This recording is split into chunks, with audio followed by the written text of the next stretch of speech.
लिचा most welcome hello Sanjeet पागल बोल रहे लिचा मोरा तू मेरा मिसे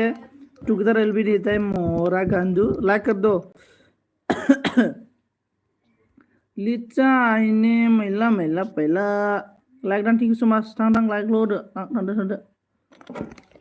लाइक डान thank you so much like thank you बात मबाइला गुदुं जादोंलै बिराद अरखि बायदि दुंखावलायबायलै आं बारा बोरैबा मोनबाय मबाइलखौनो आं थांनोसै अके थांदो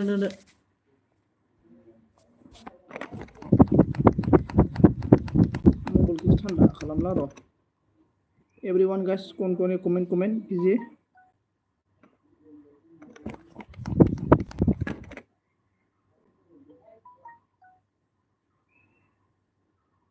लाइक ल' दे दखानाव फैबाय आं अके दखानाव फैबाय अके टू लाइक डान थैंक यू सो मच इसके बाद जोंना मा फैगोन नै गुड मर्निं हिंसा मारानो थैंक यू सो मच जोंना संसार ब्र आं माने फेसिलबो होनो नागिरदोंमोन दै फेसिलबो होनो नागिरदोंमोन आङो ओमफ्राय फेसिलबो मानो होआसै होनना बुङोब्ला आंना मबाइला चार्ज गैयाना ओमफ्राय आङो दायो चार्जआव होनानै एलबि होबाय आरो ना आं बेखौथ' स्क्रिन एलबि होबाय आरो ना फेसिलबो होनायासै आरो ना आंनाबा स्क्रिन एलबि होनो नागिरदोंमोन केन्डेलाव थांनानै आरो बिराद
सायाव नोंनि बे दुगैनाय बेसे मोजां बेसे सुदेम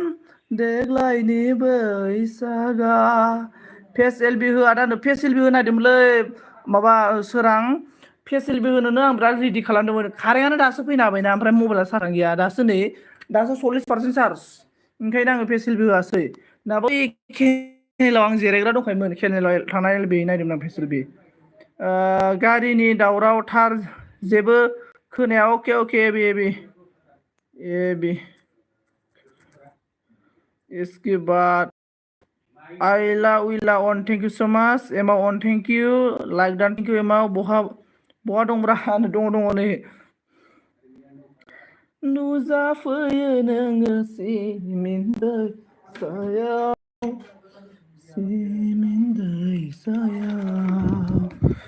लाइक डान बेसे खालामगोनलै साब्रै लाइक डान खालामबाय थैंक यू सो मच मिक्सेला लाइक डान थैंक यू सो मच मिक्सेल ओमफ्राय जोंना बासोयो आं फेस नुवाबा दाना बासोयो खिन्थुलै उपाय गैया र' मबाइल चार्ज गैयाना आरो मा खालामनो मबाइलानो चार्जआनो गैया नै आं चार्जआव सोना सेलबि होबायना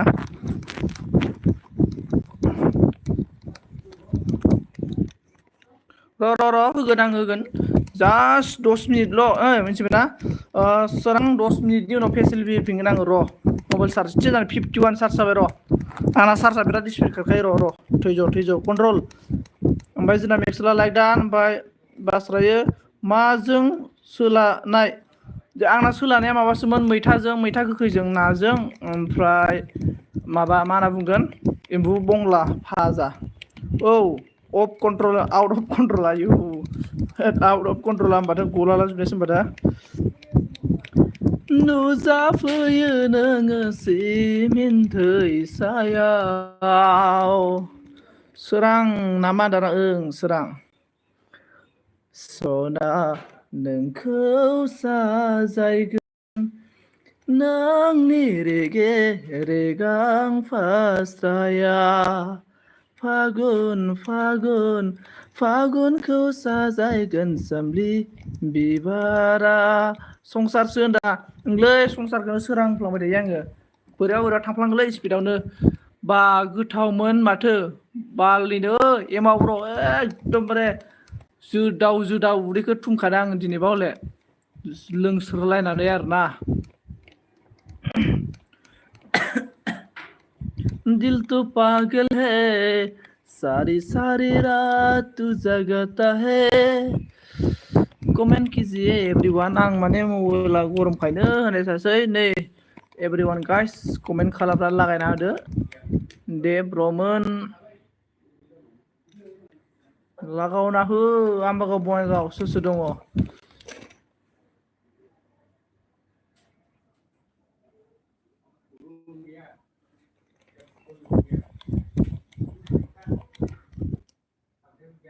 ए कारेन्ट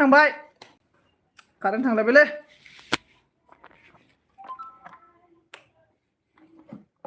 मा खालामनो कारेन्ट थांलायबायलाय हा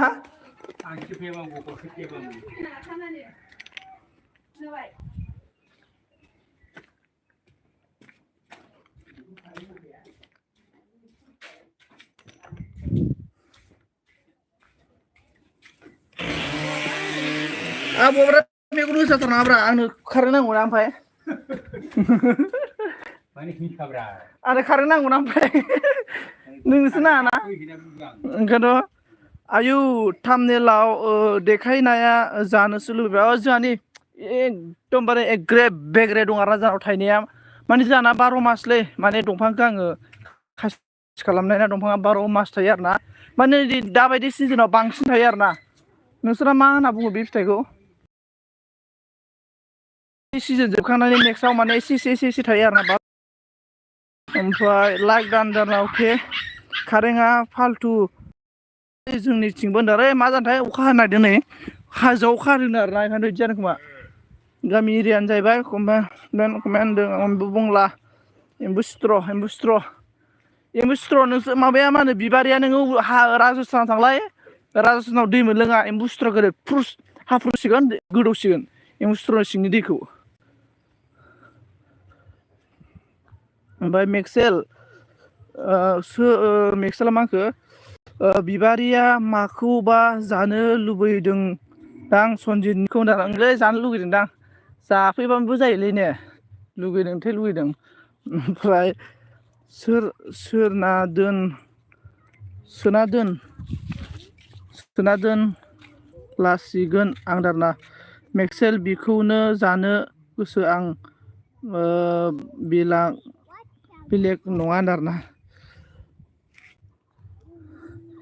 ओमफ्राय एमाव अनदों मेक्सेल अन सोराङा मा बुंखो जोंना माबाया सोरां सोमलांबाय संसारा आंनो लाबोफा आदा सोरखि फिथाइखौ जोंनियाव बेयाव दारा अके आङो र' नायनो ओमफ्राय नै बिराद बुरजा दाख्लै माने दालाय फांसेया हारसिंनो बायदों मिथिबायना बांद्राय अभारलड जानानै बायदों आरोना ओमफ्राय बायनायाव बे दालाय नोंसोर खादायाव नुवाखै होनबा बिदिजों मोनथाम जादों आरो बिदिजों खादाजों मोनथाम ओंखारनायाव न'आव मोनसे आसार बानायबाय ओमफ्राय मोनसेखौ हरबाय सानो न'खराव हरबाय ओमफ्राय मोनसेखौ सोर लांखोथाय गथ'फोरा जानो फैबाय थानाय गथ'फोरनो हरलाजोब्बाय आइया एम्बु सिथ्र' जाग्रा होनदों आरोना एमाव गुड मर्निं बुंबाय ओंखायसो बिसिबाय आं नोंनि बाथ्राखौ होनना बिबारि ना मोनो नै ओमफ्राय जोंना माबाया बिबारा मा होनखो मेक्सेल र' नों आलि गोलाव होनदोंना ओमफ्राय बिबारा मा होनदों आसार खालामना दोन आसार खालामदों थांनाय बोसोराव आसार खालामनाय जोंनाथ' थांनाय बोसोराव आसार खालामदोंमोन आरोना ओमफ्राय रावबो जायाखैलाय मिथियोना बयाम आसारानो गारजोब्बायसो आरोना जायाखैनो ओमफ्राय जोंना आसार खालामनानै संसारा माखो औ आसारथ' जि टेस्ट जाखायो आसारा जि टेस्ट जायो रावबो जाया आसारखौ आंल' जायो फाग्लासो बानायग्रायानो जाया माने जोंहा आब'आ बानायबाय बानायनानै जोंहा आब'आ मुम्बाइआव थायोना जोंहा आब'आ बानायनानै मुम्बाइआव थांबाय लांफायासै ओमफ्राय आइयाबो जाया फंबायाबोथ' न'आव थाया जोंना फाग्लासो ओमफ्राय आंल' हारसिं ओमफ्राय गारलाजोब्बायसोलै गैया आसारखौनो फाग्लासो माने गारलाजोबनो माने जायनो बिनोनो होयो आरोना आसारखौ माने जुमाय लोंग्रा लोगो सेंग्राफोरनो होलाबायो बिदिनो जोब्बाय आरोना होलाबायनानै आंना आलिया बान्दाय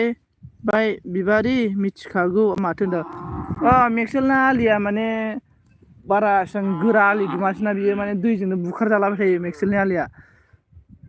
बेनिफ्राय जोंना बिबारा मागो मेक्सेल मा करिसे होनदों रिसमा बर' हेल' फ्रेन्ड गोदान लोगो रिसमा गोदान लोगो ना रिसमा गोदान लोगो ना टेनसन लानाङा गोदान लोगोखौ एकदमबारे मोजाङैनो अनखायो आङो मोजां लोगो नाय नोंखौ साब खालामना होनसै आंजों गोदान लोगोबा 35 जाबाय दे नोंना रिसमा 35 नै 35 लाइक दान माबा साबदान 35 लाइक दान साबदान खालामबाय स्पिड फरायनोसो खमायगोन इसके बाद कैसे ना कैमरा कैसे तुम्हारी मा होनो किसु ना आमी खायसे तुमि कि करसा तुमि नांदों जुमावबो खालामो माथो बेखौ ना जुमायबो मिथिया दे जुमाय खालामना खालामाथाय आं जुमाय खालामनाय नुफेराखै आं आइखौ होनदोंमोनलै जुमाय खालामनो रोङा आङो होननानै बेनिफ्राय अन थेंक इउ जोंना मडिस थेंक इउ सो माच प्लिज साब खालामदो फ्रेन्ड रिसमा नोंखौ साब खालामबाय आङो साब खालामबाय आंनि भिडिअ नायना हो आं नोंनो दाहाय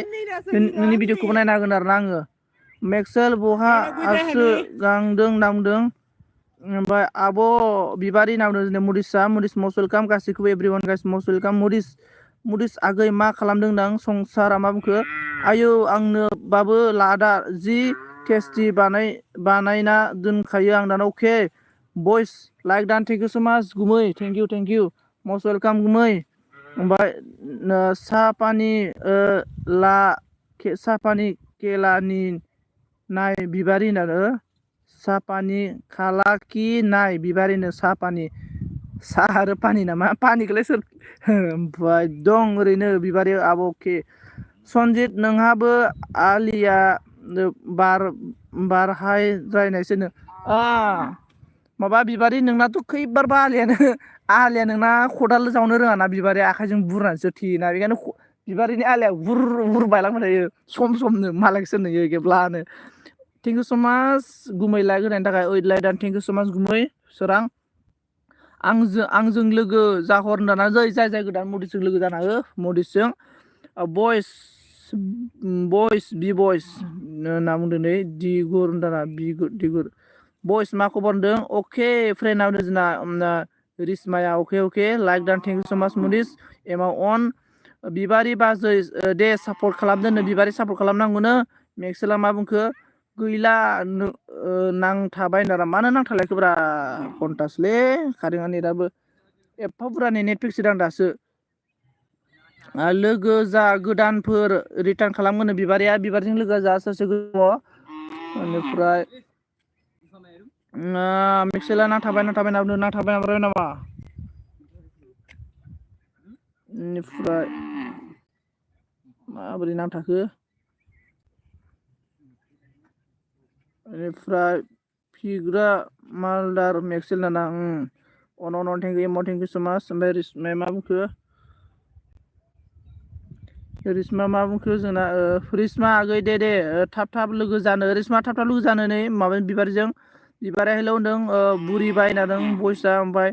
औ दे आंजोंबो रिसमा लोगो जानावदों बयस सिमां बिबारि नाम्बार हर आंनि जिउ नावदों बयसआ ओमफ्राय अन बयसना दाना देन्जार अखा हादों बाय फैनाय दाना अखा हादों नामा नोंसिनिखै बेखौनो नोंसिनिखै बोरैबा जावदों आरोना बोथोरा आं नाहरदोंमोन नोंसिनिखै ओमफ्राय अन थेंक इउ स' माच एमाव बयस आंनि पेजआव फल' खालाम अनोब्ला नों दा बुंदों एमाव अन थेंक इउ सो माच बिबारानो मेक्सेल मानि दान्दा नामदाना रिसमा नों बहा दङ ओरै फैलाय आं नोंनो ब्लुनो नों बहा दङ खोन्था मेक्सेल जिउ नामदों मेक्सेला मागो आन्द्रायाव ना भइस बाय नामदों एमाव अन थेंक इउ सो माच गरम जादों आं ना दा मेक्सेल बुट गरम नामा मेक्सेल कल्टं खालामना ला ओमफ्राय एमाव अन मेक्सेला मादों भइस सना मा खालामदोंनो भइस सना मा खालामदोंनो इसके बिबारा मादों माथो थान्दासो मेक्सेल थान्दासो आरो आंहा कम्बल जोम ओइ नै माबा बिबारा कम्बल जोमनासो दंनो एमाव अनन बिदुता हाय हाय हेल' हेल' मसुलकाम बिदुता ओमफ्राय गरम जादों दासो लासै होनना बुंदों मेक्सेला लासै गरम बिबारि एसे जायगा होना हो ओमफ्राय एमाव अन थेंक इउ जि मेक्सेल दं एलबि आव होनना बुंदों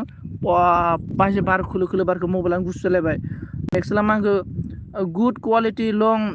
टेस्टिं बिबारिनो बारे जोंना मा होनना बुंदों रिसमानो ब्लु होना होबाय आङो ओमफ्राय रिसमाया मा बुंखो जोंना दे 7 आइडि हरगोन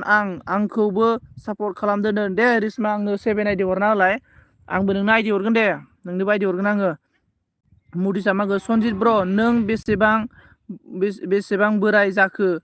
खोन्थाहरलाय माने एसे माने इयार्स आंना बोरायानो आं माबा जाबायलै 26 जाबाय आङो बारा एसेबां बोराय नङा दासो 26 ओमफ्राय बारा बोरायाखै मेक्सेल मोनासो बोरायसिनबाय आंनिफ्राय दे ब्लु दाना होबाय ब्लु होबाय नोंनो ओमफ्राय नंगौ ना मा भइस सना होनना बुंदों एसकिबा बिबारा सोर लोगो जादों आं एसे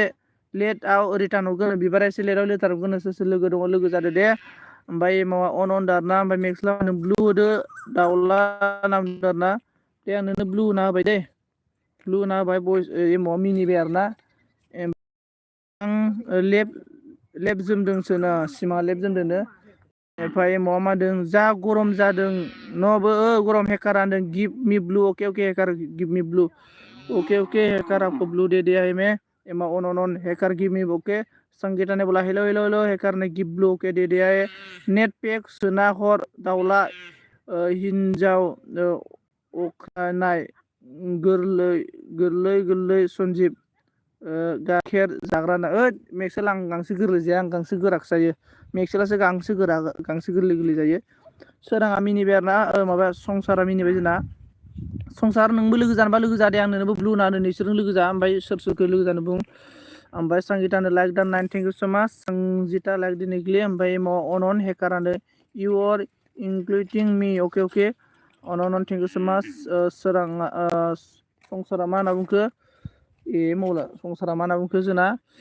आंनि सार्टखौ बारबाय दा आदायानो बारबाय माने आं स्पिड फरायलांबाय नों खोनायासै खोमा आं बाराखै एकदमबारे स्पिड फरायलांबाय आरोना आङो आरो स्किबार मा होनना बुंखो एमावा नांदों मदिसा मा होनना बुंखो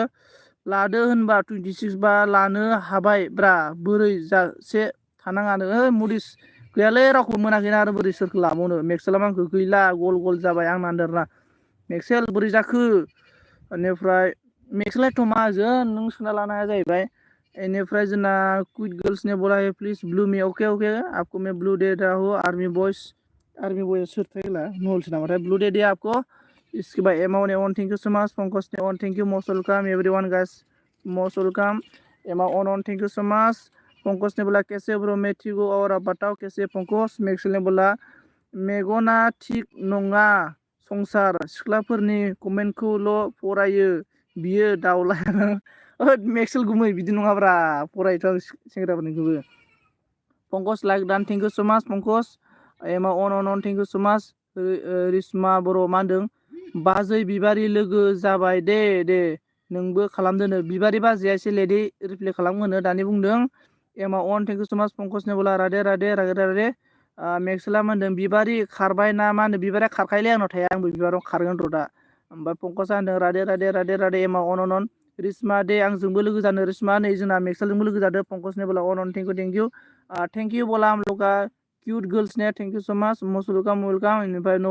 नबजित आदाया मा होनखो हेल' सन्जित ब्र गिभ गुड इभिनिं नबजित आदा नोंथांखौ आंनि सन्जित गारि लाइभ स्क्रिमाव बरायना लाग्रोनाय जाबाय ओमफ्राय पंकजनि अन थेंक इउ सो माच सिमा अन मैं टिगु ब्रो बोल रहा अच्छा पंकज टिगु थैंक यू सो मच टिगु ना चाहिए अन Pankaj thank you so much रिसमे मा दे मेक्सेल फ्रेंड दे सपोर्ट खालामनो खालामलायदोनो मेक्सेल सपोर्ट खालामलायनांगौनो ओमफ्राय जोंना पंकज अन संसारा जोंना मिनिलाबायबाय आरोना पंकज अन थैंक यू सो मच दे सोर सोर गोदान दं लोगो जानांगौ आरो ज' हायो मेक्सेल किसान फ्रेंड जाओ पंकज अन थैंक यू इमो अन Pankaj ji please support me बोला पंकज रिश्मा को सपोर्ट करो पंकज मैं भी आपको ब्लू दे दिया है पंकज रिश्मा पंकजजों लोगो जा ओमफ्राय पंकज आइदि हरगोन जोंना मुडिसा मागो आंजोंबो लोगो जादों दै ज' नाया मुडिस की साथ बे फ्रेंडआव जाओ मैं मुडिस को ब्लू दे दिया है अन थैंक यू सो मच साइलि बहा नोंना हिन्जावा दारना साइलिया आंनि हिन्जाव नंलालै नोंनिसो जाहैबाय ओमफ्राय अन पंकज अन अके अन थैंक यू सो मच अन इसकी बात ओइ हाइड फर रिसीव ब्यूस्टिलेट ओइ क्यूट गर्ल्स को कौन हाइड कर दिया रे बेनिफ्राय जोंना मेक्सेला होनदों साइलि बहा नोंनियानो मिथिया रे ओमफ्राय संसारा मा होनदों हेलौ दे लोगो जादों दाना ओइ माबानिखौ मानो हाइड खालामजोबखो दा ब्रा सोरनिखौ माबानि हाइड जाला जोब्बाय माथो पंकज अन थैंक साइलि बहा नोंना नों मिथिया हेलौ होनदों अके ओइ माबानिया क्यूट गर्ल्सना हाइड जाबायलै सोर हाइड खालामखो क्यूट गर्ल्सनिखौलाय क्यूट गर्ल्स का कौन हाइड किया प्लिज बताओ बेनिफ्राय थालांजोब्बायलै एसे नबजित मोजां ना दिन सुना मोजां नबजित अनामिका बहा होनबा दं कमेन्ट खालाम बाल सिथोबबो होनना अनामिकाया मा होनो मिथियालै एमा अन एनाव सोबा होनदों लाइक डान्स सना थैंक यू सो माच पंकजनि बोला रिश्मा जयनिं मी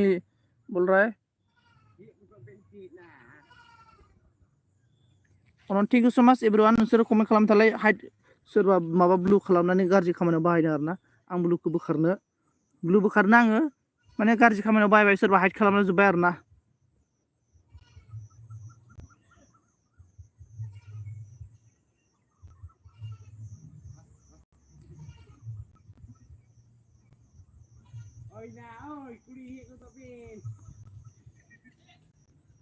आं बयनिबो ब्लुखौ लाफिनजोब्बाय दै आं बयनिबो ब्लुखौ लाफिनबाय दा नांगौबा सोनसै आङो सोरबा मानसिया माने हाइड खालामदोंलै मिथिबायना माबानिखौ रिश्मानिखौ हाइड खालामना होदों रिश्मानि भिडिअखौ नुवासै आं मोनसेबो कमेन्टखौनो ओके आं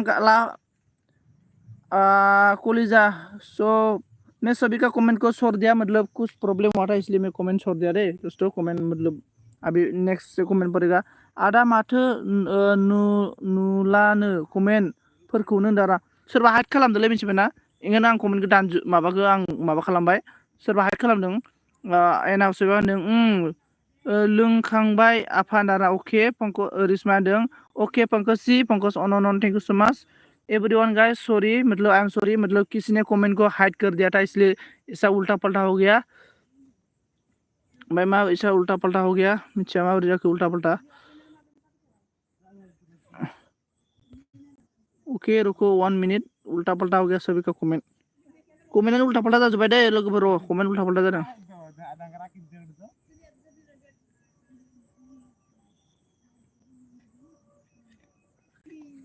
कमेन्टआ उल्टा पल्टा जादों बेनिफ्राय मा होनो पंकजा अन दादा टाटा थाथ'दो सनजित ब्र मोनाबाय एसे बार जानो अके बेनिफ्राय जोंना पंकजा अन मुरिसा मा होनो बोखार दादा कमेन्टखौ बोखारदोंमोनलै माबोरै जायासै माथो खामानियासै माथो फाल्थुथार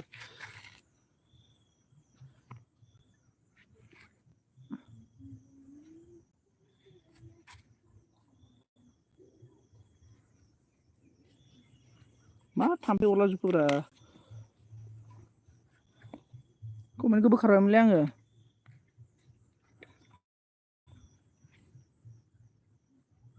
कमेन्ट बोखारदोंमोनलै आङो र'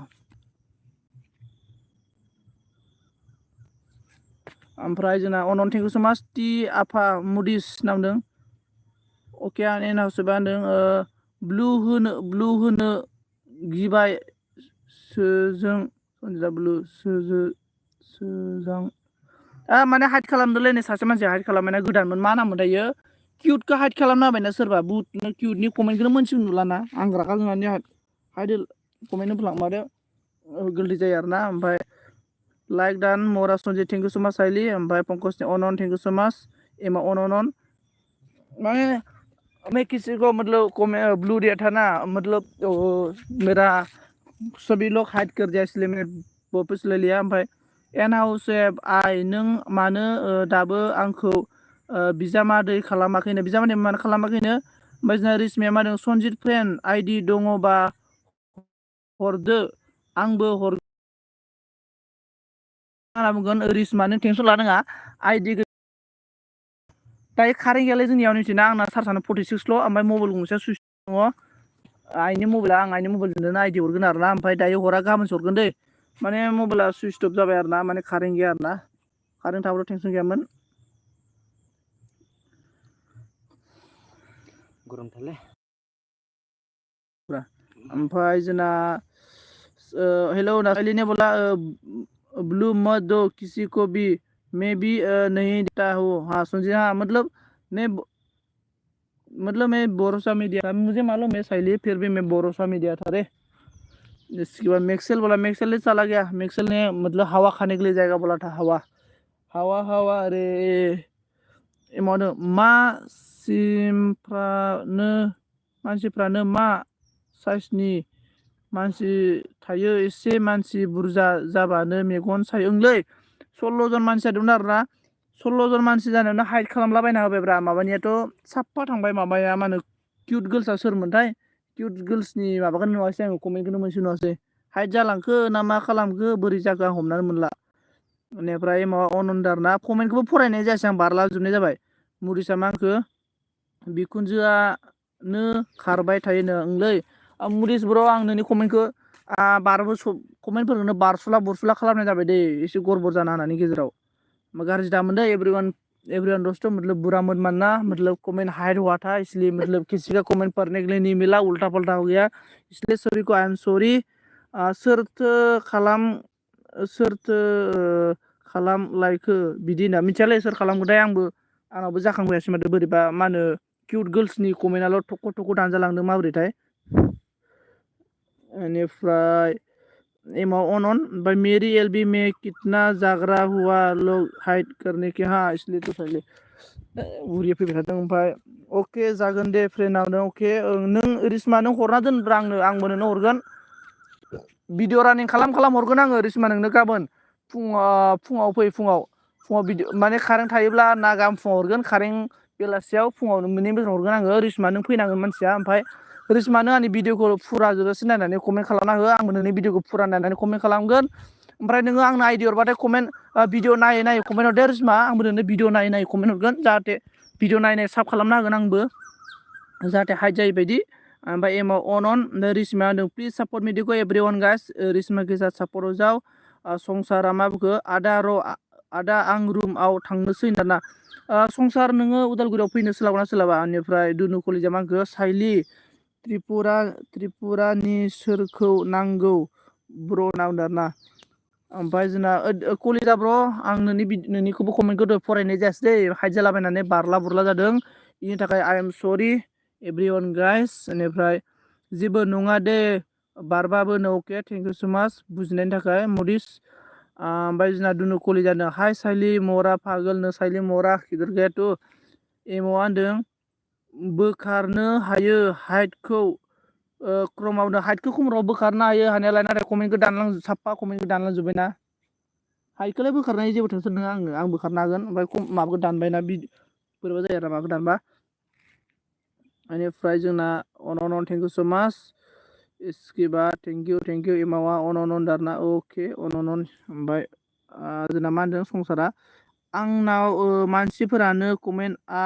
हाइडल' नुजादों आदा होनना बुंदों आरोना बेखायनोथ'लै हाइड नुजादों आरोना बे हाइड नुजानाया लं हरा आला माला जानला माला कमेन्ट हरबा बिदिनो खालामो एसे लं कमेन्ट हरनांगौ गेजेराव माने माबा फाक दोननानै अब्लासो आंनाव कमेन्टखौ आरोना ओमफ्राय अनन थेंक इउ सो माच हाँ बोलो दुनु पागल बोल रहा है एमाव अन थेंक इउ सो माच ओमफ्राय रिसमाया मा होनदों संसार फ्रेन्ड दे लोगो खालाम दाना संसार नै जोंना रिसमाजों लोगो जा ओमफ्राय रिसमा अके नामदारना एमाव अनामिका अनामिकाजों लोगो जानो रिसमा आङो रिसमानो अनलि रिसमानो ब्लु होगोन आरोना गोदानखाय रिसमानोल' ब्लु होबाय आङो ओमफ्राय अनामिका अन थेंक इउ सो माच एमाव अन थेंक इउ दे होमबा हामा हामा मोनोबा आं थांनोसै नामदारना हा दे होमबा हामा मोनोबा आं थांनोसै ब्र'नो दुनु कलिजा नोंखौ हामा मोनाखै आंसो बुंदों आं नोंसिनि कमेन्टखौ फरायनो हायासै नोंसिनि कमेन्टखौ बारबोनायनि थाखाय सरि होननानै आंसो नोंसिनाव निमाहा बिदों दुनु कलिजा नों उल्था बुजिबाय ओमफ्राय एमाव अन ओमफ्राय जोंना मुदिसा मा होनखो बबेयाव थाङा अनामिका बाजै नांदों ओमफ्राय एमाव अन ओमफ्राय जोंना अनामिकाया मा होनदों मा जादों नांदों कमेन्ट हाइद जालाबायदोंमोन ओमफ्राय साइलिया मा होनदों रिलेक्स सनजित नांदों ओमफ्राय एमाव अन थेंक इउ सो माच अन ओमफ्राय अके रिसमा दा नायगोन रा आं नांदों रिसमा दा नायगोननो जोंना दुनु कलेजा थांबाय नामा दुनु कलेजा नोंखौ गाज्रि मोनाखैथ' आं माने आंसो सरि आंसो निमाहा बिदों नोंसिनाव माने नोंसिनि कमेन्टखौ बारस'नायनि थाखाय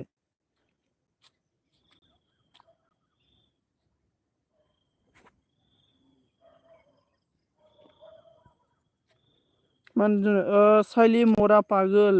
30 PM में आई मिस इउ नाम्बार नानि दुनु कलेजा रागा जोंगोन नामा जोंखोथाय आंखो ब्र' आं नोंखौ रागा जायाखैना ब्र' आं माने आं नोंसिनावसो निमाहा बिदों फुरा जों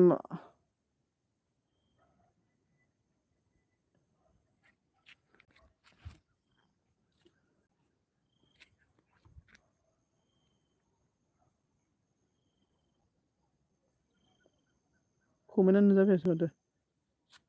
ओमफ्राय मा होनदों मा जालायखो होनदोंना ओमफ्राय अके कलेजा नामदों ओमफ्राय थाङाखै ब्र' ए दं दे नामद्रा अके माने दुनु कलेजा माने आंसो सरि बिदों आरोना नोंसिनाव मानो होनबा आं नोंसिनि कमेन्टखौ बारस'बोनाय जाबायना बेखायनो सरि होनना बुंदों आरोना आंसो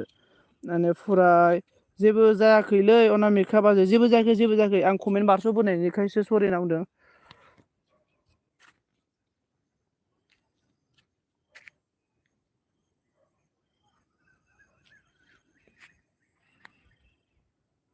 ओमफ्राय एभ्रिवान गाइस सोर दं दे कमेन्ट खालामना होदो ओमफ्राय जोंना मा होदों अन थेंक इउ सो माच एम अन ओमफ्राय साइलि अन थेंक इउ सो माच अन रहने के लिए मरा सन्जय बोलो साइलि ने मरा साइलि पागल मा खालामदों होनना बुंदों साइलिया अन अनामिका अन थेंक इउ सो माच अन थानो थाखाय एभ्रिवान गाइस प्लिज कमेन्ट कीजिए कमेन्ट सन्जित फ्रेन्ड लोगो जाबाय दै आंबो नोंजों दा अके आंबो नोंखौ रिसमा आंबो नोंखौ लोगो खालामखाबाय ओमफ्राय रिसमा नै गोदान दङ नोंजों सोरबा गोदान दङब्ला सब बेखौबो लोगो खालामना हो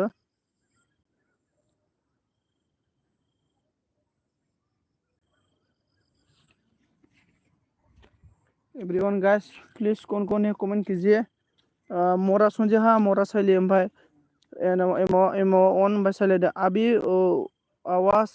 लगा में कलेजा नाम दाना एमो अनामिका ऑन शैली ने बोला मोरा संजीत मोरा शैली ने बोला अनामिका क्या नाम एमो ऑन थैंक यू सो मच आइला उइला ऑन thank you so much Shaili ने बोला हाँ हाँ हाँ शैली तो रावण है शैली तो रावण का मतलब बहन है रावण का पति रावण का हिंजाव शैली तो पत्नी मुडिस अनजना मुडिस दा नोंसिनि एरियायाव गरम ना मालै कार्बि आंलंआ मुडिस ब्र खोन्थाहरदो दे कार्बि आंलंआ माबोरै कार्बि आंलंआव लांफाथारगोन आं नोंखौ लाङि रायजोआव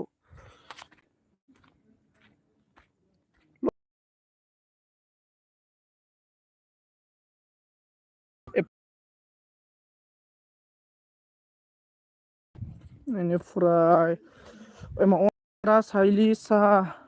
लोंबाय होनना बुंदों साइली तू साहा पिया कि नहीं पिया मुडिस ने पूछ रहा है कमेंट रखो 1 मिनट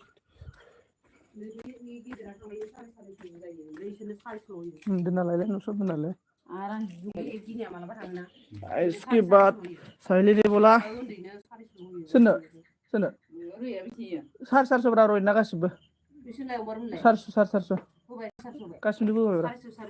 गासिबो होजोब्बाय ओमफ्राय टू है मेरी राम रावण मोरा संजीत ओके मैक्सवेल को क्या बोला तू मोरा संजीत ओके दालि संबा आराम जागोन आरोना दालिबो लाबोबाय आं दालि गाय लाबोदों आरो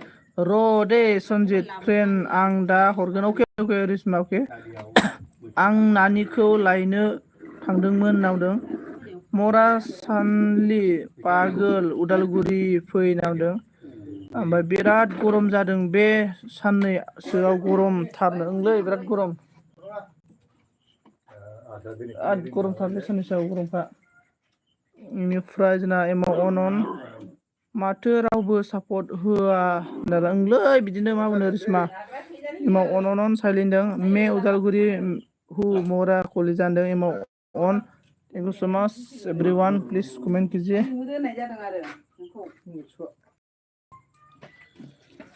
ओमफ्राय नोंनियालाय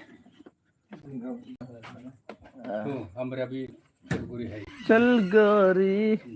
आमाय दिन दावदै गिफुर जालायदों नै ओमफ्राय जोंना एमाव अनन थेंक इउ सो माच दुनु सना रागा जानो नाङा सना आं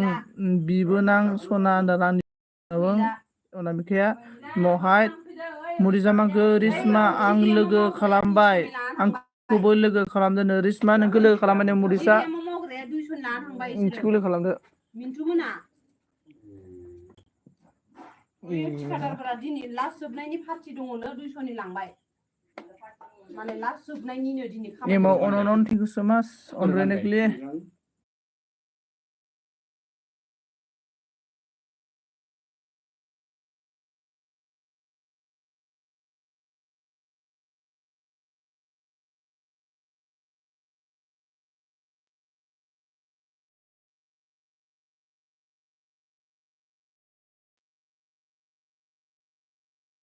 बेनिफ्राय जोंना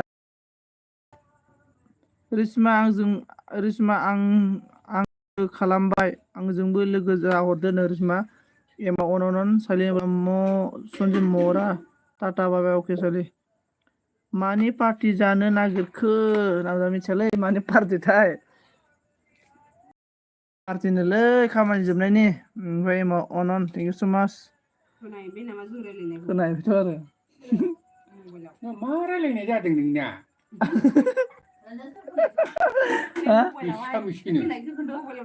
रायलायनाया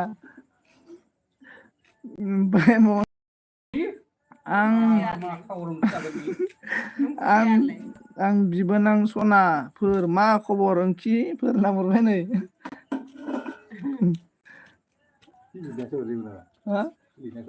मा रायलायनाय जादों आं जेबो मोना गेमलै आबौ मोनसे गेम माने जेनेबा बेलासिनि मोनानि ओरैनो थास्लायस्लाय गेमब्रा जेनेबा नोंसोरनाबो टाइम पाससो लोंस्रोनाय बिदि गेम लैयो रायलायनाय आरो नोंजों आंजों रायलायहरनो हायो माने जमा जमानो माने ओइनि क'क्राझारनि अबेबा माबानि अबेबा बिदि आरोना बिदि रायलायनो हायो आरोना बिदि रायलायलायो आरोना नों मा खालामदों आं मा खालामदों होनना रायलायहरलायलायनाय माने नै आं ओरैबायदि खालामदोंलै होनहरलायनो हायो आरोना बिदि दानि सोंनाया माबानिमोन मा होनोमोनलाय कार्बि आलंनिमोन ओमफ्राय नै दानि बुंनाया बिजनिनि बुंदों आरोना ओमफ्राय नै अबाव लायदों नोंलाय लानो मा होनखो बुजियासै आं मदिस दुनु कलेजा अनामिका बाजै आं नोंनि एलबिआव SMS हरबाय नों रिप्ले होआखै ना आं दुखु मोनो दारा दुनु कलेजा अनामिकानियाव अनामिका नों माबा दुनु कलेजा SMS हरदोंमोननो ओमफ्राय नों मानो रिप्ले होआखै अनामिका दुनु कलेजाखौ मानो रिप्ले होआखै बेनिफ्राय जोंना मा होनना बुंखो अनामिका अन थेंक इउ सो माच एमाव अन मुदिसा होनदों आनामि बाजै सना होनदों एमाव अन मुदि गाबबाय संगिता अन ओमफ्राय लाइक दान थेंक इउ सो माच संगिता अन मुदिस मिनिबाय ओमफ्राय संगिता गुलु गुलु कर रहा है ओमफ्राय मुदिस नादों मन्दिरा सना ओमफ्राय संगिता ने बोला उफ उफ हाय हाय हाय उफ बोला कमेंट बोल रहा है okay Sangeeta on thank you so much निफ्राय जोंना संगीता अननन ओइ उन्नी प्रलनि संगीता क्या करे बोलो एमाव मा होनदों जाला गोलोमफ्रुजोब्बाय सनजिता हा ओमफ्राय मन्दिरा होनदों मदिस होनना बुंदों दुनु कलेजा होनदों मोरा शैली कहाँ है होनदों मोरा शैली कहाँ है शैली मोरा कहाँ चला गया मोरा शैली इसके बाद बोलो मोरा शैली तू किधर गया रे मोरा शैली एमावा अन डाउन आरोना थेंक इउ स' माच अन थानायनि थाखाय थेंक इउ स' माच अन थानायनि थाखाय थेंक इउ कमेन्ट खालामदो दे कमेन्ट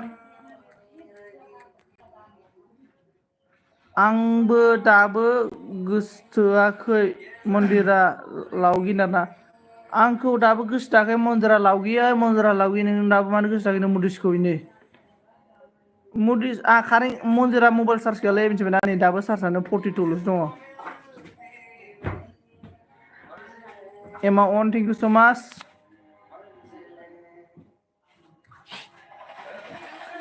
मन्दिरा ला लुजुब बिबार नोंनि थाखाय ना ला लु गुलाब कलेजाया संसारा मा संसार ब्र बुं संसार ब्र नों उदालगुरियाव फैनो हाया होमबा उदालगुरि स्टेसनाव फैनो हागोन हाया संसार ब्र ओमफ्राय जोंना संसारा मा होनो आदा होनो अके एमाव अनन संसार ब्र नोंनो आङो 20 तारिखआव हैगोन दे संसार ब्र नोंनो 20 तारिखआव हैगोन आं 20 फिथाइखौ दा SMS खालामगोन आङो एमाव अनन थेंक इउ स' माच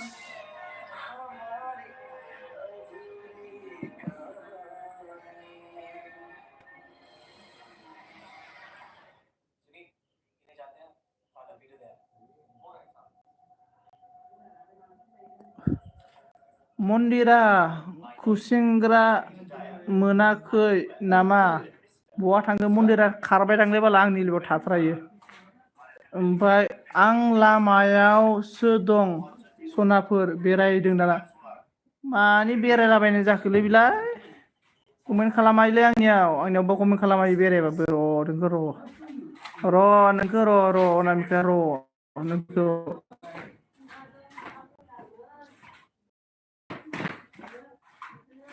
मेक्सेलाबो बार जानो थांबायनो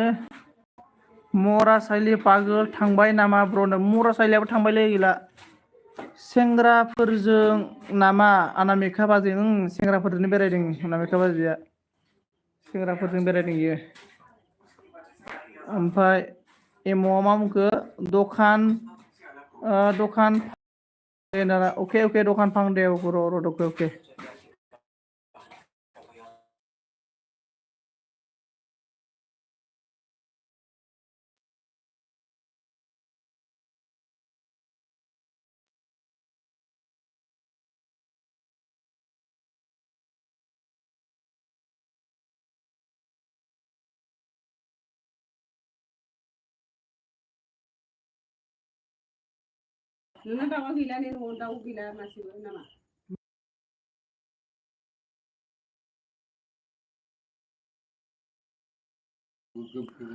आं कम्पिउटाराव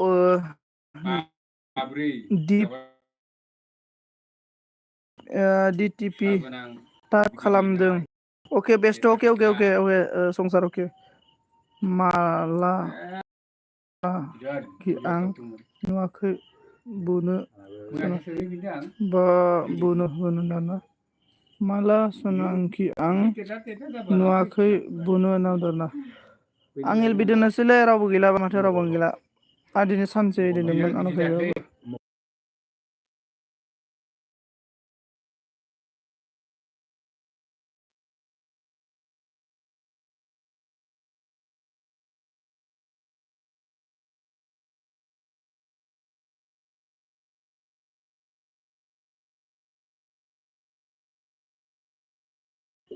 साइलिना हाथ दिया है इस बार साइलिने ऑन मैं मुडिस ने Only Moody's Siley Onamika 10%. Wanda for gaming by like dan bro. Thank you so much. Wanda for gaming like and takai empai. Dunu agai sona nam duni. Dunu agai buah ke. Da in house miau. Logo say bye bye all friend. Okay Moody's okay. Mang kerjanya undra Moody's.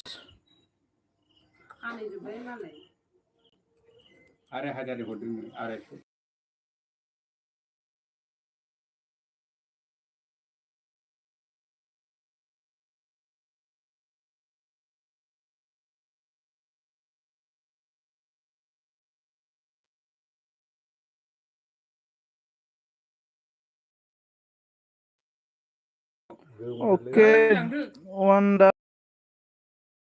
खबर आं comment सिनायाखै दिनै जुनारफोरना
आनिफ्राय अनामिका अनन्थिं समाज अमा सबायसो नों संनो नागिरदों अके अमा सबाय जाना अनामिका अनन्थिं समाज अखालै ब्र अके अखा हादोंना जोंनि बोथोरा बोरैबा ना अखा हां माहांनो कारेन्टबो गैया अखा माबोरै हानो अखा हाथरखि दङ अखा हाथरखि दंले ओमफ्राय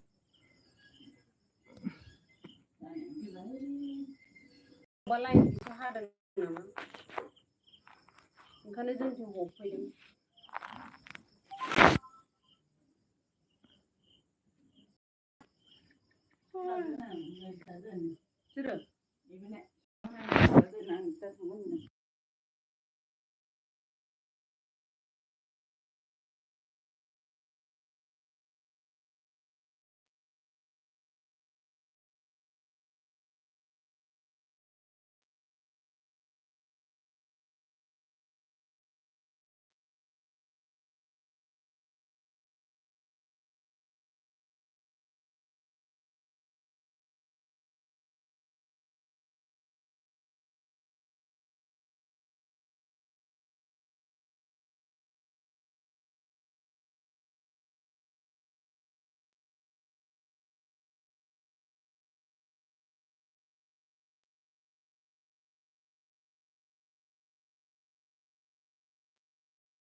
स्टार्ट नाम खालामला ओमफ्राय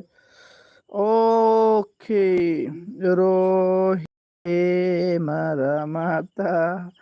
केवला बिदि खनलायनाया मोजां बे साइलेन्ट केवला रही है प्लीज रोको okay Tu Buddha Mora Sanjit. Okay. Okay, on. उमा बेदर रुदों ब्रो ओके संजीत तुमको गर्लफ्रेंड चाहिए क्या बोलो हाँ संगीता मुझे गर्लफ्रेंड चाहिए हाँ गर्लफ्रेंड संगीता मुझे गर्लफ्रेंड चाहिए एमा ऑन थैंक यू सो मच साइलिया मा बुंखो प्लीज बात करो हाँ बात कर रहा है मेरा मोबाइल चार्ज नहीं है रे मोबाइल चार्ज नहीं है मेरा मोरा है मोबाइल चार्ज नहीं है कहाँ नहीं है इसके बाद Wanda for gaming on thank you so much Wanda for gaming support me please इसके बाद संगीता बोला मेरा पास गर्लफ्रेंड बहुत सारा है संगीता मोरा मुझे तू चाहिए ओमफ्राय संगीता बोला अनामिका को छोड़ दो प्लीज हाँ अनामिका तो कब से छोड़ दिया मैं ब्रेकअप है ओमफ्राय वांडा फॉर गेमिंग ऑन साइया मादों संगीता को लेके ले लो संजीत मोरा हाँ हाँ लेगा नंबर दे दो सभी को लेके जाएगा मैं अनामिका ऑन है साइयो जाबार सावदों माबा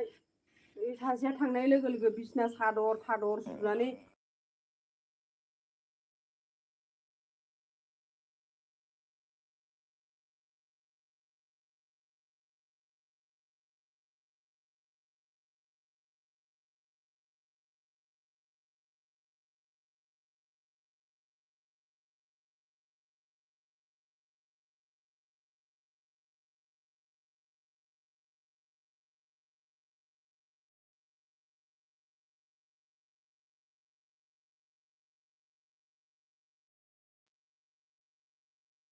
इसके बाद ऑन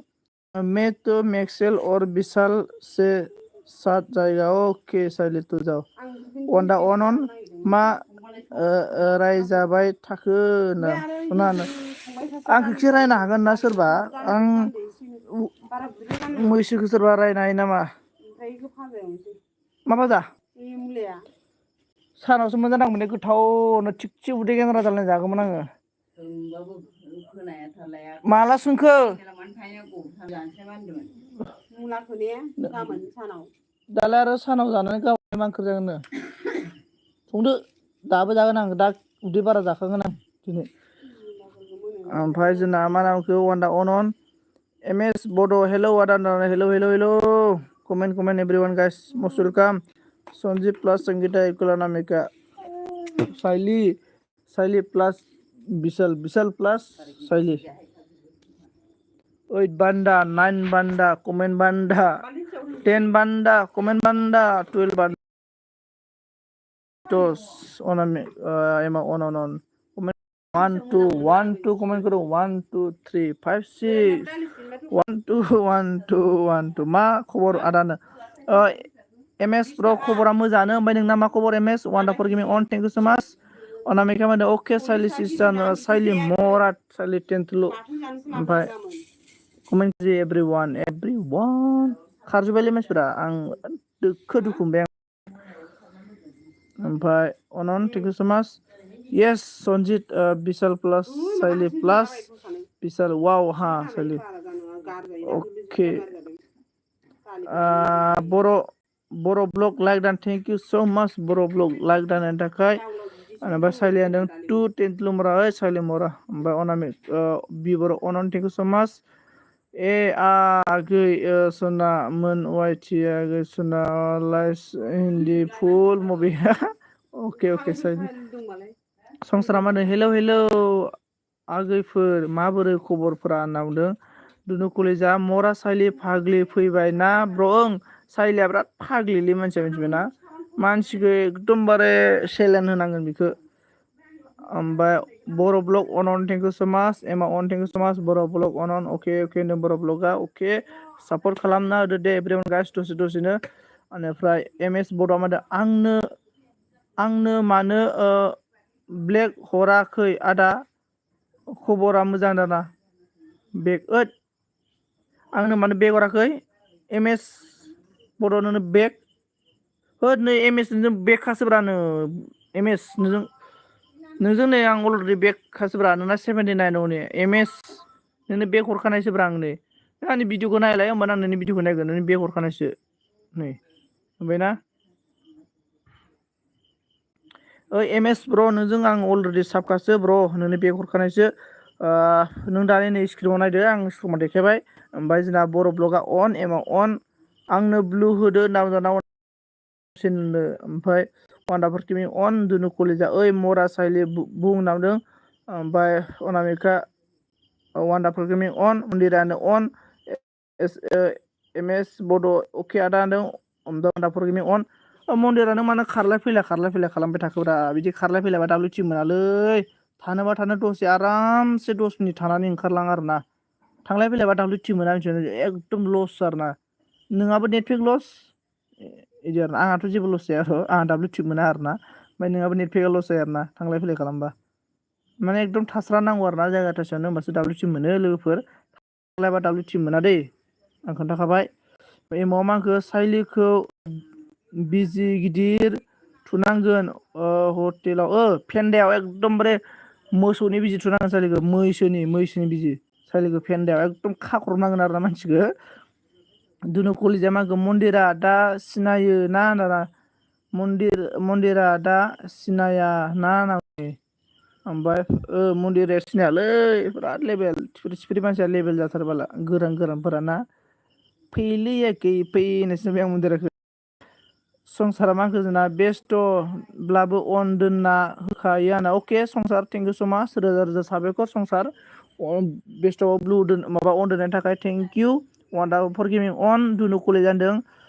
फाग्लिसो मन्दिराबो ब्र' नोङो मन्दिराया फाग्लिसो नामा वान्डा गेमिं अन एम एस एम एस आदों न्यू फ्रेंड काम देखो जो न्यू है एम एस के साथ फ्रेंड हो जाओ एम एस के साथ थर्ड मोरा संजीत ठाकला टू मोरा एमाव ठाकला लान्था साना क्या बोला सालि नोंखौ सालिखौ फेन्दायावनो मैसोनि बिजि थुनांगोन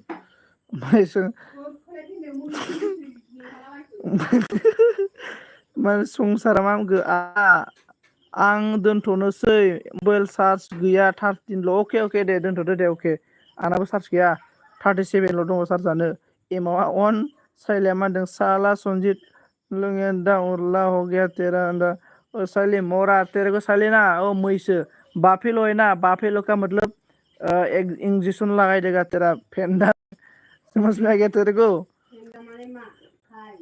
फ्राई साले वाला जे बर' मालूम है ना फेंदा में इंजेक्शन लगाएगा मैसो का बाफेलो का ओमफ्राय माबा मोनामफैदोलै बोरैबानो बेनिफ्राय इसके बाद एमाव मिनिबाय आरोना एमेजान निउ प्लेन दुनु मिनिबाय ओमफ्राय जोंना नै अनागानो दुनु आगै सना नोंना माथो भिडिअ मोनसेबो गैया होनना बुंदों आरोना दुनु कलेजाना मोनसे भिडिअ गैया होनना बुंदोंलै दुनु कलेजाना भिडिअ गैयाथ' आरो कमेन्ट खालामदो दे कमेन्ट साइलि मरा किधर गया तू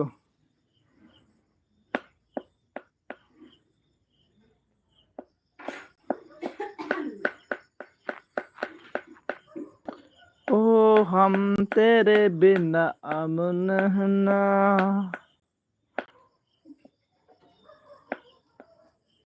दा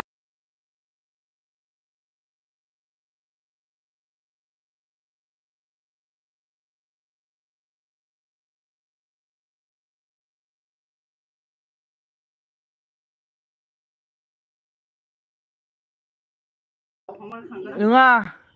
एकदम बरिया गोथाव सं ओंख्रिफोरा मिथिबायना आया बाला बारा गोथाव संनो नागिरथारला दाना आलासिफोराल' गोथाव सङो अन्नानै बयबो लोगो जादो फ्रेन्ड आंजों दाना देखो एम एस के साथ फ्रेन्ड जाओ प्लिज अनामिका बाजै आंनि चेनेल दुनु कलेजाना चेनेल गैया अनामिका बाजै फोरनोबाय वान्डा गेमिं अन thank you so' much वान्डाफोर gaming ओमफ्राय दासान्दि मा मावगासिनो दङ संसारा मा गोबाय आदा आब' सना आगैमोन अके संसार अके हाँ मोरा साइली पागल हाँ मोरा साइली पागल है दोनों कलेजा और साइली ना मोरा है साइली को बाफेलो का मतलब इंजेक्शन लगाना पड़ेगा फेंडा में एकदम बड़े बांध के मोरा सुजित मोनाम से ना साइला मानदों मोरा एमाव थाकला लान्था मोनाम से नामदों ओइ रदै दसे अके वान्डाफोर गेमिं र अके एमाव अन थेंक इउ स' माच अनामिका बसुमतारी वान्डारफुल गेमिं आं लोगो जानो थांनोसै दे ना बुंदों लोगो जा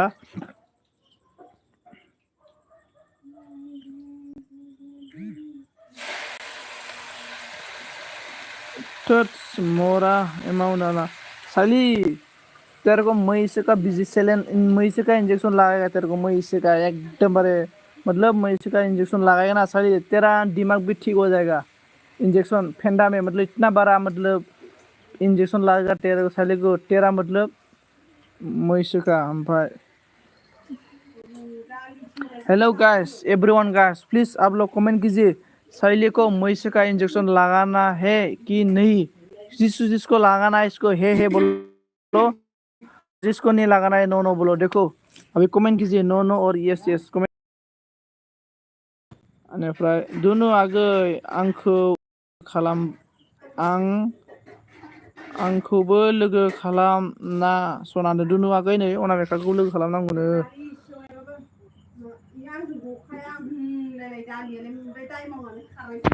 सोर बिदिनो नामा ओमफ्राय साला तो मुझसे की लगाता है इसलिए तो हाँ साली तेरे को मैसे का बाफेलो इंजेक्शन लगाना पड़ेगा तो तेरा दिमाग ठीक हो जाएगा ओंख्रियानो बोथिथाम थांनांगौनो मैया सानसु जोगोनारा दहाय सानसुसिम जादोंनो ओमफ्राय बिदिबाय हाब सेवनायखौनो जायो होनबा मा होनना बुंदों बे ओंख्रि सेवनायबाबो आजौ गगोन होनखायो जेनेबा दाय मावनानै खारदों आरो बेखौ जमनानै बुनाया आदा बायदे एमएस अके सन्जित गोसो सिङाव जि मिनिबाय आङो ओमफ्राय नोंगौ ब्र साइलि पागल खौ लागावदों सोरखौबा जमनानै बुनाया लामायाव दाय मावनानै खारनाया मैया सुब्लानि जि गोसा गाजादों खोमसिजों जाबो खारै थांनो मोजां बावसो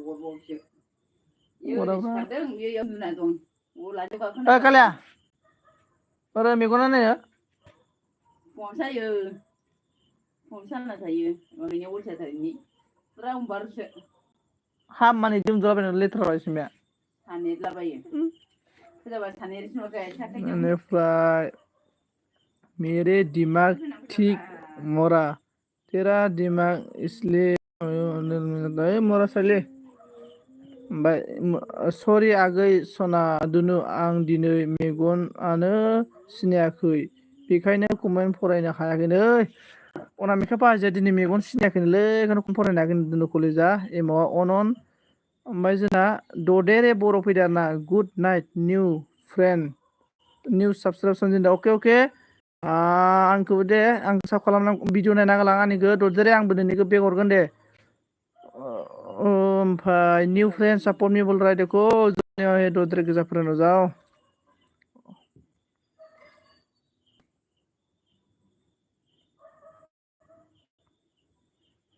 ओमफ्राय बाजै सना आं नोंनि लोगो दं दाना जों लोगो दंखायोनो अमा थांबाय नामालै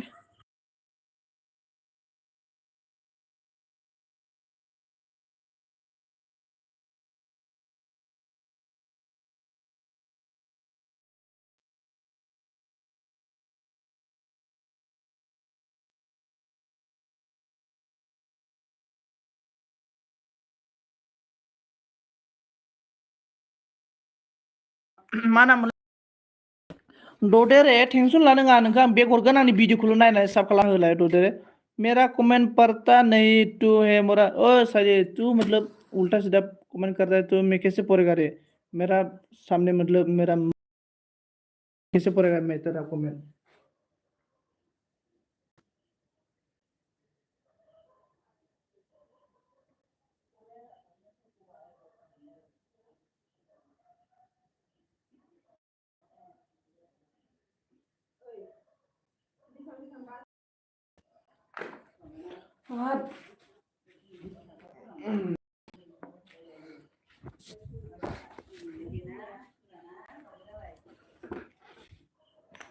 इसकी बात साली ने बोला संजीत लड़की लुप लुप लुप मैसो का इंजेक्शन रोज लेगा साली तेरा फेंडा में तेरा पिचुआरी में साली तेरा फेंडा पिचुआरी में मैसो का मतलब इंजेक्शन 2 इंजेक्शन लगेगा तेरा दिमाग अकल में आ जाएगा 2 दे रे 2 दे रे मोरा साली पूरा पागल जाम्बी ब्रहा नाय नाय लोगोफोर आं गोदानसो नायदों नै ददेरे बर' नों मोजां खोनासं आं नोंखौ साब खालामबाय नायबानो जाबाय स्क्रिमाव मोजां नाय आरोना नै नोंना 3 लाइक दानना नोंखौ 4 लाइक दान खालामबाय आं नै 4 लाइक दान 4 साबसक्राइबार जाबाय ददेरे ना ददेरे आंखौ साब खालामबाय नों आंखौ आंनि भिडिअ नायनानै आंखौ कमेन्ट खालामबानो जाबाय आं नोंखौ आंनि भिडिअखौ नायनो हागोन ददेरे आं नोंखौ साब खालामबाय नोङो नुदों जानांगौ स्क्रिमाव ओमफ्राय ददेरे नों आंनि भिडिअखौ नायनानै होबानो जाबाय नों आंनि भिडिअखौ नायनानै कमेन्ट हर आंबो नोंनि भिडिअखौ नायनो हागोन आरो ना ओमफ्राय थोर्स कलिजा नों फाग्ला जाबाय साला नामदों इसकी बात साइली प्लिज सापर्ट मी होनदों नों सापर्ट खालाम बेनिफ्राय आंनि थाखाय फाग्ला जाबाय थाख्लाया फाग्ला जाबाय मरा साइली फाग्लिया साइली तो पुरा पागल अनामिका लोगो जाफिनदो दे प्लिज दो ददेरे नोंनो आङो ब्लु होना होबाय आरोना ददेरे नों जायखौनो बेखौनो लोगो खालाम दे नोंनो ददेरे ब्लु होबाय आङो नों सोरखौ नांगौ बेखौनो थुनानै बिनि गो टु चेनेल थांनानै बेखौ साब खालामनानै कमेन्ट होना दोनबानो जाबाय होमबानो नोंखौ बियो बेक खालामजोबगोन आरोना तू मेरी को उल्टा बोलेगा तो मैं डबल उल्टा पुल्टा बोलेगा मोरा संजीत साली मैं तो उल्टा सीधा बोलने में कुछ नो प्रॉब्लम साली मैं तेरा में उल्टा सीधा बोलेगा मैं दूसरे माँ को दोनों कॉलेजा प्लीज सपोर्ट मी दोनों कॉलेजा सपोर्ट कर दो दूसरे को दूसरे ने ब्लू बेंग वाना फॉर मी ऑन थैंक यू सो मच ऑन थाने थाखाय everyone guys please so much everyone जो नया है प्लीज कमेंट कीजिए एवरीवन गाइस वान्डाफोर लोगो खालामबाय आंनो वान्डाफोर गेमिं नोंखौ जोंनानै अनामिका बाजिया साब खालामबायनो वान्डाफोर गेमिं अनामिका बाजिखौबो सापर्ट खालामना होदो ब्र बेनिफ्राय वान्डाफोर गेमिं ब्र नोंनिखौ साब खालामबायनो अनामिका गेमिं अन thank you so much wonderful gaming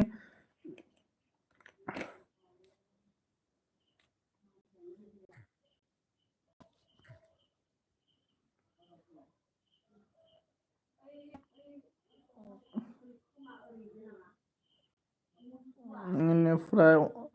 हाइटआनो पिन मिनाना अके पिन किउ पिन हाइटखौ नायनो आरो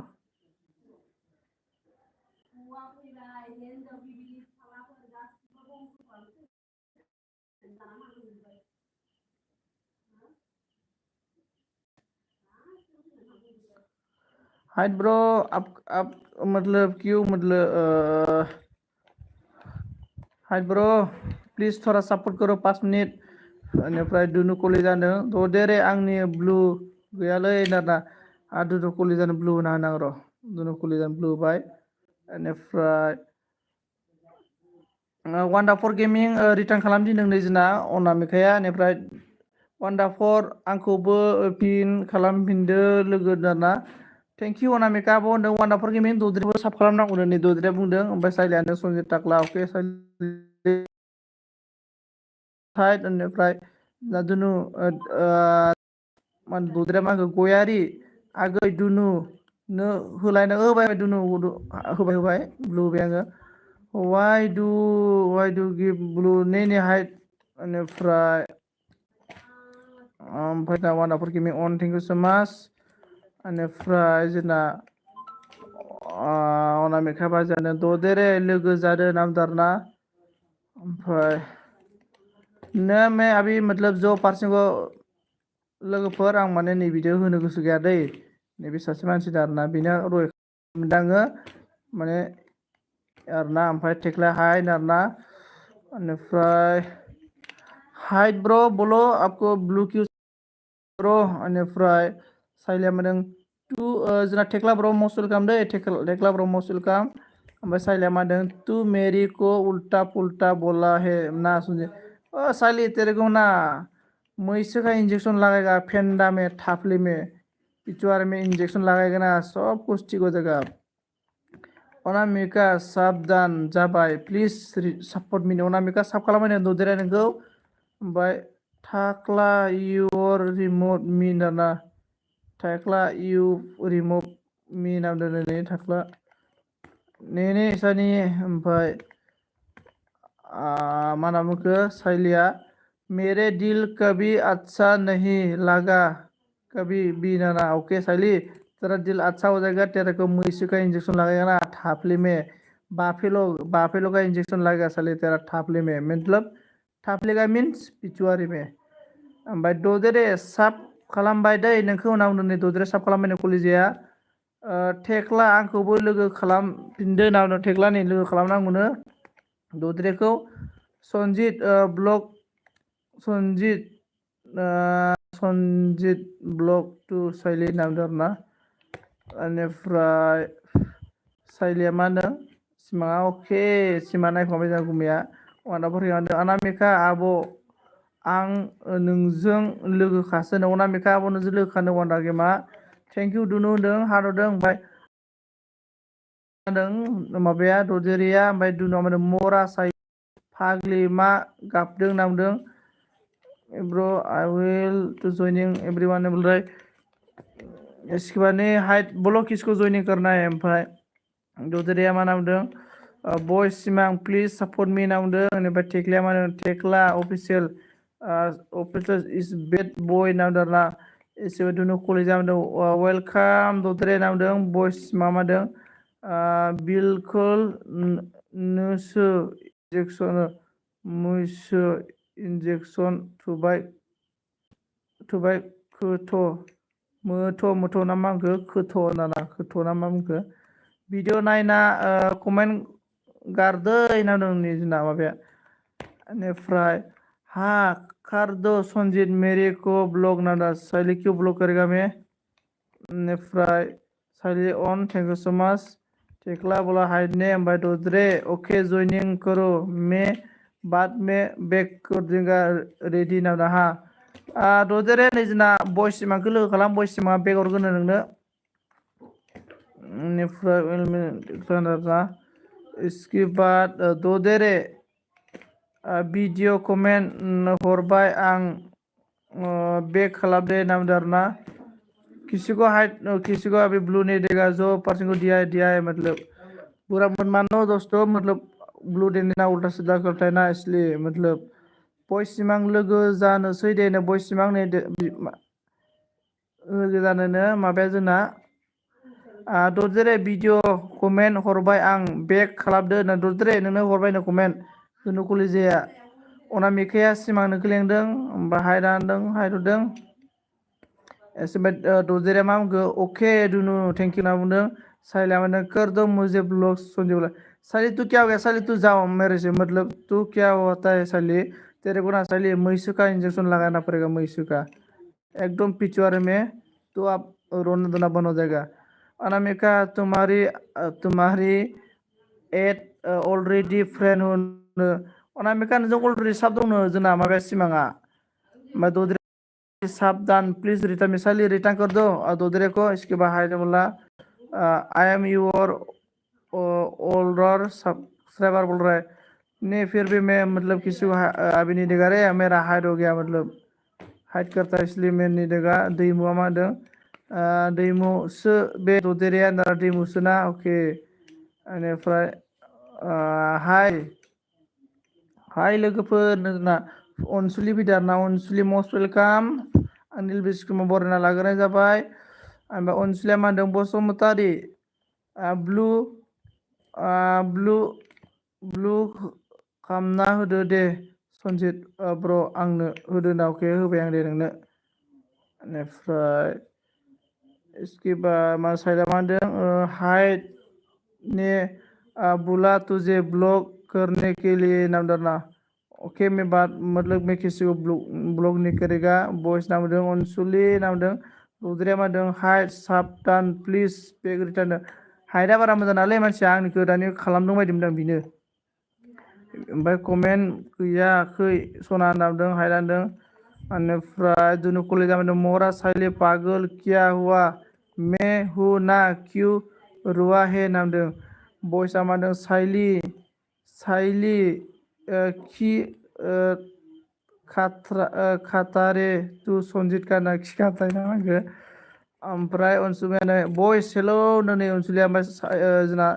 सानजि लाइक दान थेंक इउ सो माच सानजि लाइक होनायनि थाखाय साइलिया मा होनदों ओके ददरे रिटार्न करो करेगा तुझे नों इसको केप्सना लाइक दान थेंक इउ सो माच केप्सन लाइक होनायनि थाखाय एभ्रिवान गाइस कमेन्ट खालामदो स्पीक इनटू मुझे हिंदी अच्छा से नहीं बोलने नहीं आता है रे हाय ब्रो मुझे अच्छा से हिंदी नहीं बोलने आता है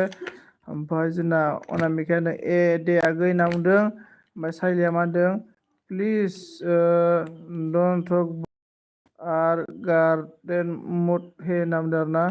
ओमफ्राय थाख्लिया मा होनदों हाइटआ खारना हायाखै हाइटआ हरना हाय किया मेरी को होनना बुंदों थेख्ला ब्र बे हाइटआ ना दय बि फैनाय लोगो लोगो हाइट जाला जोबदों मिथिबाय ना गासिबो ओंखायनोथ' इनो होला आरोना दायो थांबा थांथों इयो होआला इनो ओमफ्राय मा होनना बुंगोन साइलिनो रराहे ओमफ्राय अन थाना होगोन आं कमेन्ट खालामनो गोसो गैया जायाखै ना बा गेबसन ब्र सनालि नांबासो गोसो जायो नामा गेबसन ब्र कमेन्ट हरनो आंनाबो गोसो जाया ओमफ्राय दद्राया माखो गेबसन लोगो जाफिनदो दे आंजोंबो होनना बुंदों नै ओमफ्राय रानै थिगला हरना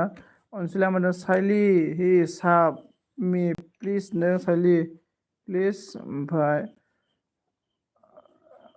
होनना बुंदों बेनिफ्राय दद्राया मा बुंखो सनजित आइडि हर आगै नाना सनजित आइडि मबाइलना चार्जआ जोबां सुइस अफ जाना दङ 20%ल'सै मबाइल मोनसेया सुइस अफसो कारेन्टआनो गैया दिनै सानसे ओमफ्राय गेबसना मा बुंखो निउ फ्रेन्ड प्लिज सापर्ट मि होनदों जोंना माबाया ओमफ्राय साइलेन्डजों ब्लु हरलाय सनजितनो बेनिफ्राय जोंना मा होनना बुंखो ददेरे नोंना ब्लु दं खायो लोगो जाहर दे आं दाहाय रिप्लाय हरगोन सयथि बुंदों ओं दद्रे नों हर माबानि गेबसना नों दा ब्लु माबा हरगोन आरो ना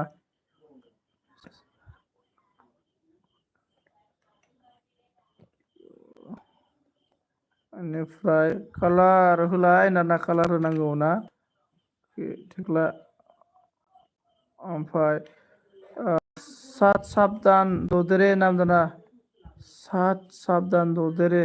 लोगो खालामबाय नोंखौबो नामदों बिदि नङा सन्जिब ब्र गोसोखौ दुरबल मोनदों अके दुरबल मोनदों आरोना साथाम आं एलिबिट दोननोसै लोगोफोर माबा मबाइल चार्ज गैला आरोना थेंक इउ स' माच एभ्रिवान गासैखौबो थेंक इउ स' माच बेनिफ्राय बाय बाय मबाइल चार्ज गैला आरोना गाबोन दा चार्ज जाबाथाय मोनब्रबगोन आंखौ दसे thank you all friend mobile charge करता मेरा मोबाइल चार्ज खत्म हो गया ओमफ्राय बाय बाय एभ्रिवान फ्रेन्ड ओमफ्राय I don't know English नामदारना हा मुजिबा I don't know ओइ माथो रावबो सापर्ट खालामाखै होनना ददेरेया सापर्ट खालामगोन ददेरे साबधान नै ददेरेखौ साबधान खालामबाय साइलिया ओमफ्राय एभ्रिवान गासिखौबो थेंक इउ स' माच मबाइल चार्ज गैला आरोना आंना मा खालामबावनो आरोना सनजित आइडि आइडि हरगोन मबाइल चार्ज गैया हरगोन सनजित ब्र ब्लु डेड ब्लु मानि गेबसन आं माबा दोननोसैसो ब्लू ले लो सबकी मोरा नाम डालना लेगा टेंशन लेना नहीं चाहिए